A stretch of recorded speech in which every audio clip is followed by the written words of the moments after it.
Imagine an island, 8 square miles, smaller than most airports. A population that could fit inside a single stadium. Now imagine that island holding the financial secrets of Russian oligarchs, Italian mafia bosses, and corrupt politicians from over 70 countries. This isn't fiction. In the 1990s, this tiny dot in the Pacific Ocean became home to over 400 banks. Not bank branches, 400 separate banks on an island with no traffic lights. These banks held billions. They asked no questions. They kept no records. They made fortunes disappear like magic. The island?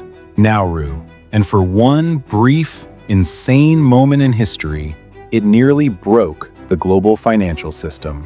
This is the story of how the world's smallest republic became the money laundering capital of the planet, how it manipulated banks, governments, and international law itself, and how greed turned paradise into a wasteland. Let's go back to 1968. Nauru gains independence from Australia. The celebrations are massive because this island nation has just become the richest country per capita on Earth.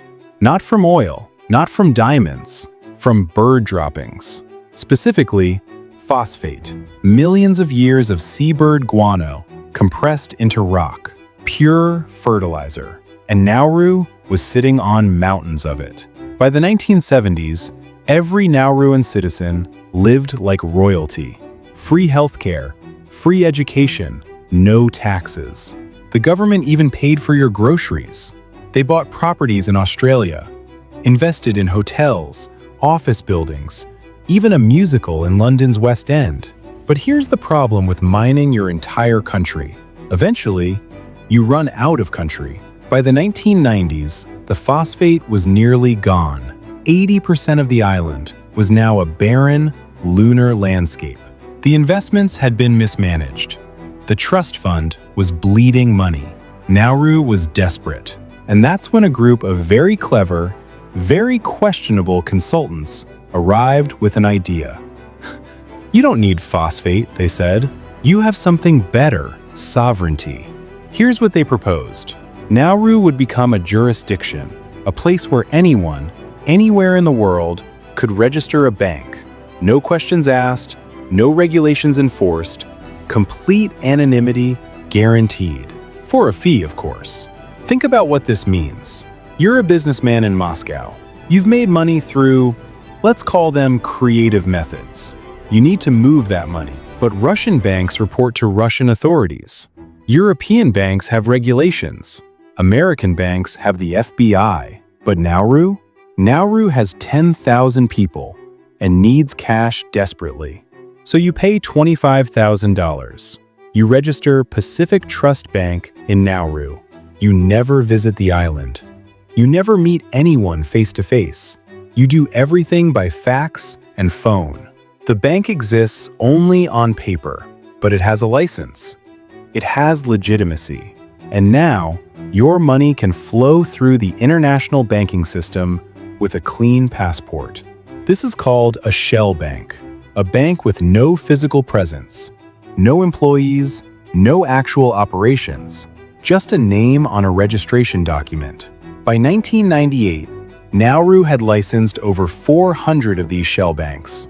To put that in perspective, the entire island had one actual bank branch for its citizens, but 400 banks for foreign criminals. The mechanics were brilliant in their simplicity. Someone in Italy wants to hide money. They wire it to a shell bank in Nauru. That Nauru bank then wires it to a legitimate bank in Switzerland or Singapore. The money's been cleaned, its origin obscured. Nauru took a cut of every transaction. Easy money. No phosphate required. But here's where it gets darker. These weren't just businessmen avoiding taxes. August 1998, New York City. U.S. investigators are tracking Russian organized crime. They're following money linked to drugs, weapons, and human trafficking. The trail leads them to accounts at the Bank of New York. The amounts are staggering. $7 billion is moved through these accounts. And when they trace the money backward, they keep hitting the same wall: Nauru. The Russian Mafia was using Nauru shell banks to launder billions. But that was just the beginning. Italian authorities find that the Sicilian Mafia is using Nauru banks. Japanese police discover the Yakuza is using Nauru banks. Even Al-Qaeda-linked accounts surface with connections to Nauru. September 11, 2001 changes everything. After the attacks, the US government declares war on terrorist financing. They start mapping the global money laundering network, and Nauru's name appears everywhere. The Financial Action Task Force, an international watchdog, puts Nauru on a blacklist. They call it a non-cooperative jurisdiction, diplomatic language for financial criminal. Major banks worldwide are ordered to stop processing transactions from Nauru-registered entities. The money stops flowing. Nauru's government panics. Their scheme is falling apart. The international community is threatening sanctions. Their reputation is destroyed. But here's the truly insane part. When investigators finally demand to see records from these 400 banks, they discover something shocking. Most of them never existed beyond a name in a registry. There were no actual banking operations. No staff, no computers, no security systems, just PO boxes and fax numbers. Some banks were registered to addresses that didn't exist. Others listed office buildings that had never heard of them. One investigation found that a single company secretary in Nauru had registered herself as the director of over 100 different banks. The entire system was smoke and mirrors. But it had moved billions of real dollars for very real criminals. The fallout was catastrophic. In 2001, under intense international pressure, Nauru shut down its offshore banking sector. All licenses revoked. The shell banks dissolved overnight, but the damage was permanent. Nauru's economy collapsed. The government couldn't pay salaries.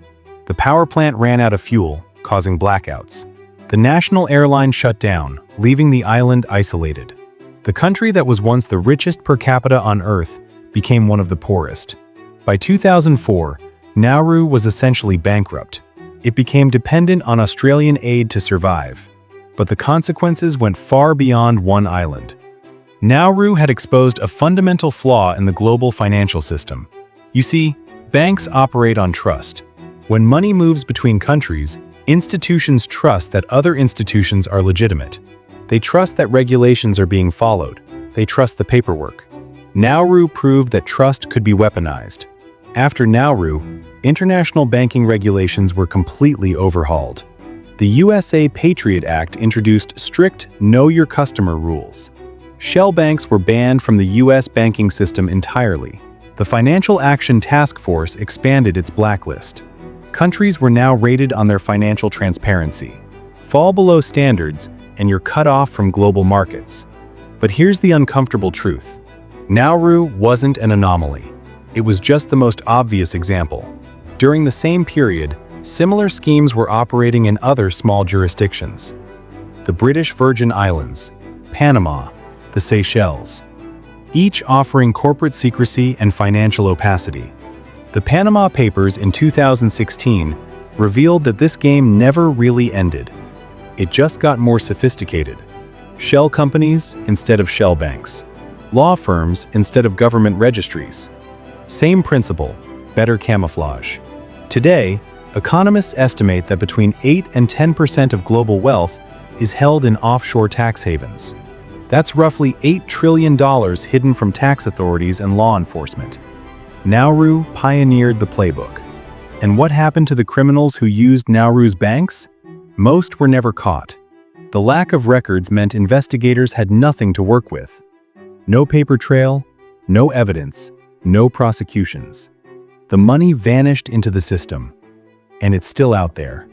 Today, Nauru is a cautionary tale taught in every financial crimes course. The island itself remains scarred, 80% of it still uninhabitable, destroyed by phosphate mining. Its population still depends on foreign aid. But the lesson isn't really about Nauru, it's about systems. Global finance operates on a contradiction. It demands free flow of capital across borders. But it also demands trust, transparency, and regulation. Nauru exploited that contradiction. It offered sovereignty as a service, legal legitimacy for sale, and the world's biggest criminals lined up to buy. The real question isn't how Nauru got away with it. It's how easy it was. One tiny island, a handful of corrupt officials, some paperwork and fax machines. That's all it took to move billions in dirty money through the world's most sophisticated banking system. We like to think the financial system is secure, that there are safeguards, that criminals can't just hide money in plain sight. Nauru proved otherwise. And somewhere, right now, someone is probably finding the next loophole. So here's my question for you. If one island with 10,000 people could manipulate the entire global banking system, what else are we not seeing? Drop your thoughts in the comments. And if this story shocked you, share it. Because most people have no idea this even happened. Thanks for watching.